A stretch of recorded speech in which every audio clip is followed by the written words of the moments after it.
what do Harry Potter, Elsa from Frozen, Hercules, and empaths who become lightworkers all have in common? It's something called the 12-step hero's journey. And if you are an empath who's never considered yourself a hero before, that's going to change by the end of this episode. If you're new here, welcome. And if you've been here before, welcome back. I'm Natalie, the creator of the Empath Academy, and I'm on a mission to change the definition of the word empath. Currently in mainstream society, empaths are defined primarily as emotional sponges. But I believe there's so much more to it. The emotional burdens that empaths feel hold so much opportunity and wisdom, but you have to go deeper than just what you feel. So in today's episode, I'll be breaking down the journey from empath to lightworker step by step.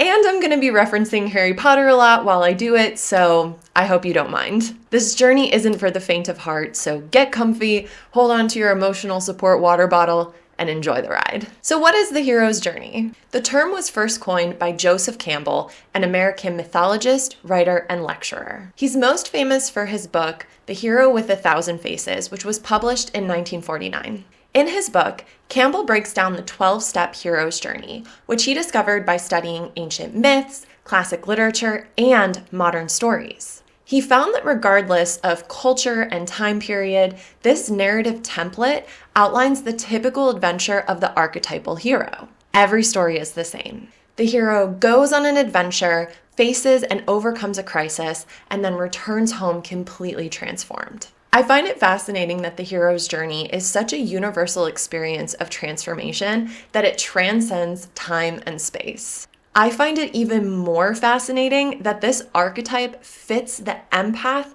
to lightworker journey absolutely perfectly.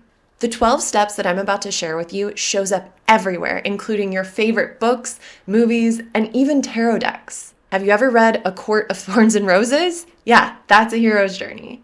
Harry Potter, all of Star Wars, the vast majority of Disney movies? Hero's journey. So what does this have to do with empaths exactly? The hero's journey is how an empath transmutes into a lightworker.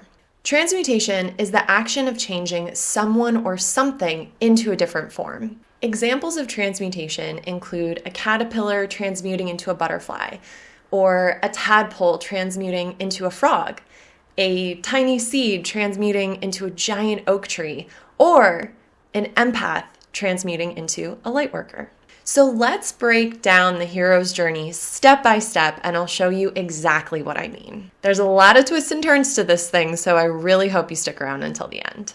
Step 1 is the ordinary world.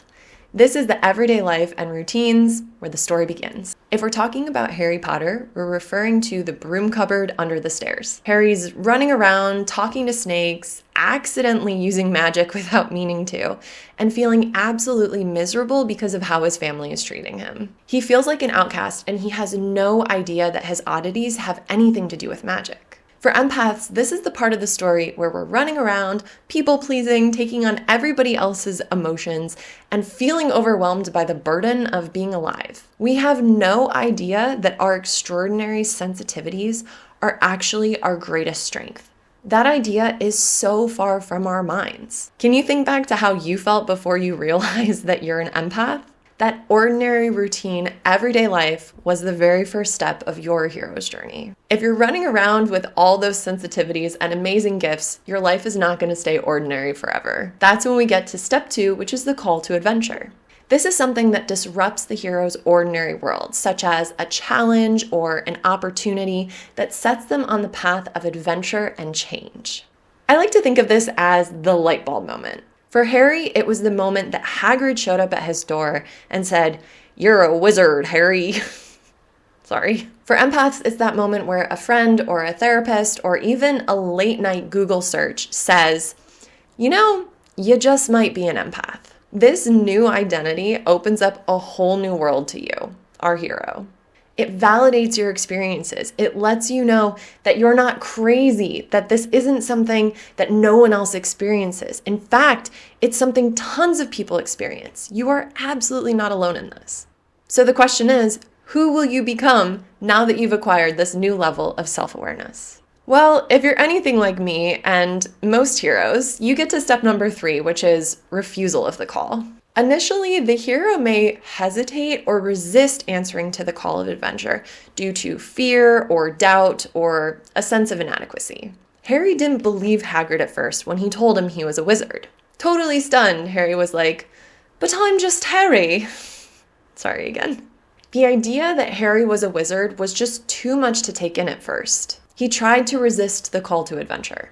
I think a lot of empaths feel this way at first as well. There's a sense of relief that all of your unique abilities might have some kind of meaning and that you might be able to put some kind of label on it. But there's also that question of, but wait, what does that really mean? Can I actually call myself that? Do I really fit the description? Is it okay? And in my experience, there's a second level to the refusal of the call. This happens when empaths start connecting the dots a little bit that their empathic tendencies might be an indication of childhood trauma. I think empaths might get to that point where they feel like they don't actually want to approach the reason why they're empaths. So there's a bit of refusal about answering the call to do the inner work. I've noticed that when some empaths get to this point, they kind of stall their progress because they're a little bit afraid that everything is going to change if they start digging deeper into what an empath really is. But have no fear, this is where step 4 comes in, meeting the mentor. The hero encounters a mentor figure who provides guidance, advice, or magical gifts that helps them to overcome their doubts and prepare for the journey ahead. For Harry, the mentors were, of course, Dumbledore and all of his professors at Hogwarts. For many empaths, the mentor is usually a therapist, coach, or a good friend who can see the empath for what they are and recognizes their potential. This is often the person who inspires us to go within and provides a safe space for us to learn about ourselves. I really think that's what makes a good mentor. They make us feel safe and seen and like we can do this work, and they're just going to hold space for it. Take a moment and think about your own journey. Who have been the mentors in your life so far? So we felt the call of adventure, we maybe hesitated a little bit, but then we found the safety of working with a mentor. Now it's time for step number 5, which is crossing the threshold. This is the part of the story where the hero commits to leaving their ordinary world behind and entering the new, unfamiliar realm or situation. For Harry, it was deciding to commit fully to his experience at Hogwarts and leaving the Muggle world behind. For empaths, this is when you decide to commit to your inner work so that you can leave the old, victimized version of yourself behind. Crossing the threshold into shadow work and inner work and deeply exploring your inner world opens up an entire new reality to you. If you have come that far, where you've committed to working with a therapist, you've decided to start reading the self-help books, you're beginning to learn about nervous system regulation, maybe you're going to a yoga class or you're trying out breath work, whatever it is that you've decided to do while you crossed into the threshold, I really, really want to commend you. This is the point where you've truly accepted the challenge of being an empath. To me, that is a massive marker of strength. Now, this is where the true test begins. In the hero's journey, this is step number 6, tests, enemies, and allies. Now, the hero faces a series of trials and challenges that test their courage. You may gain allies like Ron and Hermione, or confront enemies like Draco Malfoy and Voldemort, who shape your journey and character development. But this stage of the journey is not easy by any means. You may begin to see the narcissism, the energy vampires, and the gaslighters in your life. But you will also begin to realize who your allies truly are. This is a difficult part of the journey because it affects so many of our relationships. While you will begin to align more with the people who have your best interests at heart, it's also very common for various relationships to shift and maybe even fall apart. In my experience, this step number 6 of tests, enemies, and allies can keep us in a holding pattern for a long time. It can be very difficult to accept that some of our relationships have been negatively impacting us. However, the more that we step into our truth and do that deep inner work, the easier it is to let those less positive relationships fall away. However, the more that we do our inner work and rely on our mentors and our allies, we become stronger, and that allows those negative relationships to slowly fall away over time. In the meantime, we're also dealing with tests that come from doing this deep inner work. It's intense, but it's also so important.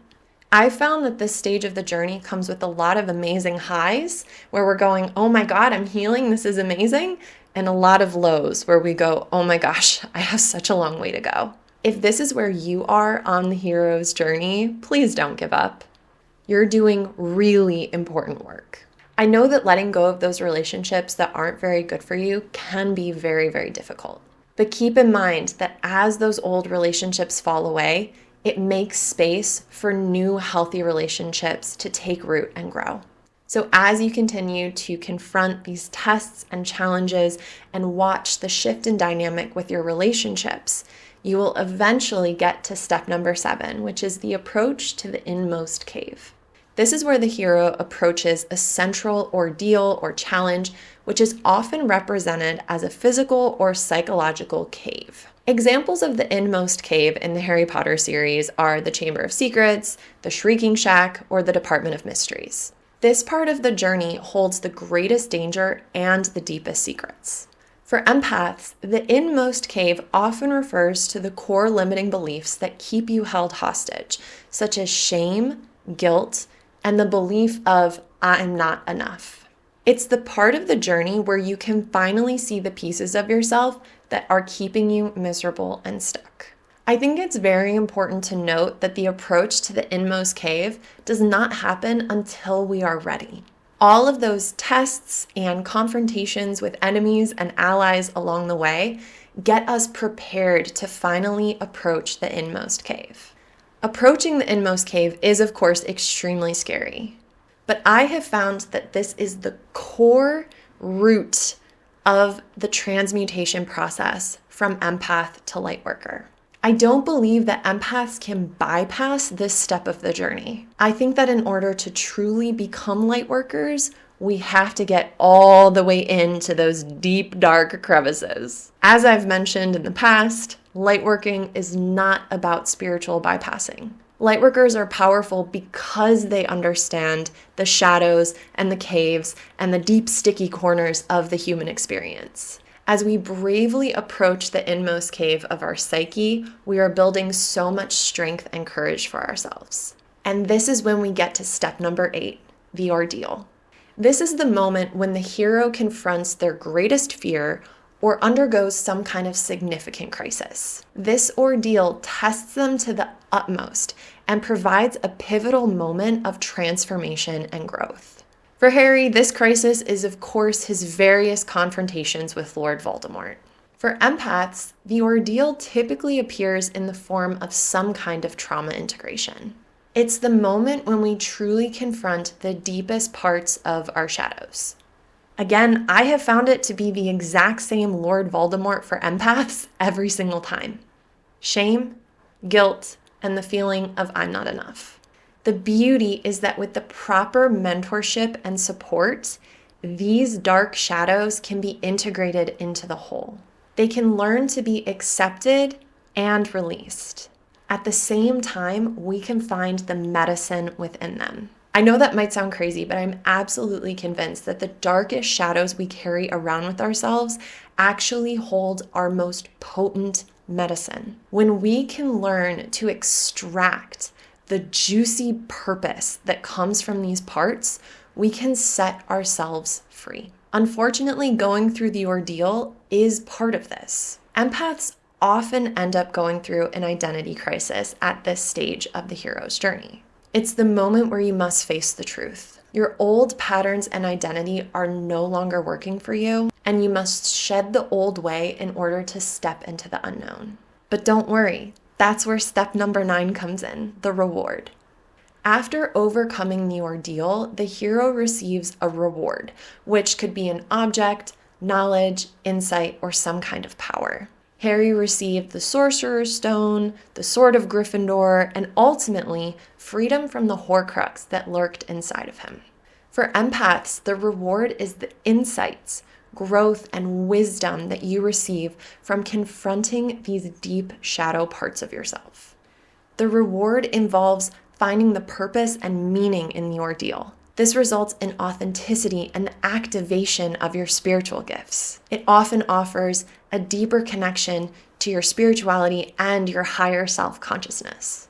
Although the ordeal can be really heavy and difficult to get through, I have found that the lightworkers who make it to the other side are some of the most powerful healers on this planet. These are the people who finally get to the point where they graduate from shadow work. Yes, there will always be little bits and pieces that come up, but because the lightworker has moved through the ordeal and made meaning of the shadows, any other little shadows that come up throughout their life will be dealt with in the same manner. There's a deep understanding that our shadows contain our medicine. It is through the darkness that we find our light. It is carving our way through the challenges that help us find our strength, our authenticity, and our purpose on this planet. And as we carry that beautiful stroke of insight, we reach step number 10, which is the road back. The hero begins the journey of going back to the ordinary world with the goal of bringing the reward or elixir gained from their adventure. At the end of the first 6 books, Harry takes the train from Hogwarts back to the Muggle world. As he does so, he takes with him all of the insights and power that he gained during the previous year. For empaths, this is the moment that you take the experiences you have gained from your shadow work and apply it to everyday situations, such as your work, your relationships with your family, your friends, everywhere. This is often the part where your inner child and your higher self-consciousness begin walking with you through everyday life.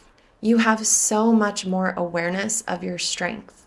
This is the point where the victimhood of being an empath transmutes into the sovereignty of being a lightworker. That new lightworking identity takes you through your everyday experiences and creates an experience of energy and light for all of those around you.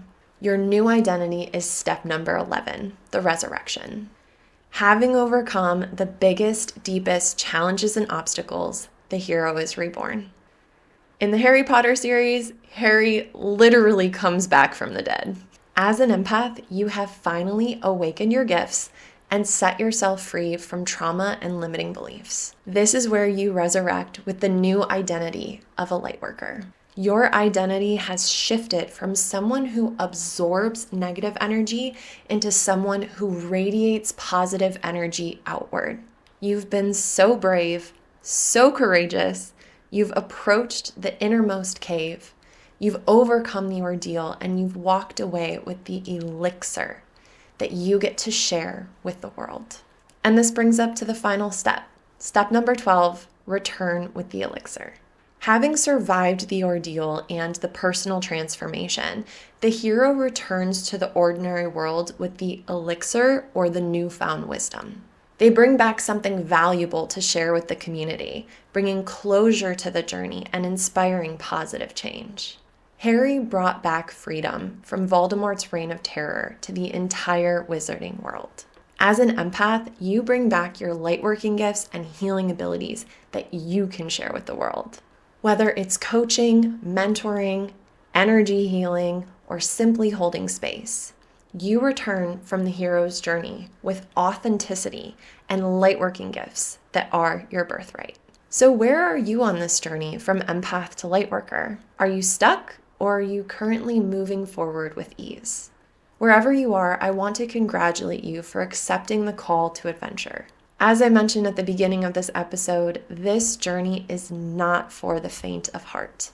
It takes strength, perseverance, and a lot of courage. And remember, with the proper mentors and allies by your side, you can get through this journey not only in one piece, but with awakening these beautiful, incredible lightworking gifts that are your birthright. At the Empath Academy, we are dedicated to serving empaths regardless of where you are on this path. We have tons of resources at empathacademy.org, so go ahead and check it out if you like. Thank you so much for tuning in. I hope that you enjoyed this episode. And if you're currently craving to go and watch a Harry Potter movie right now, no worries. Same. Thank you so much again, and I look forward to seeing you in the same place, same time next week. Have a great day. See you soon.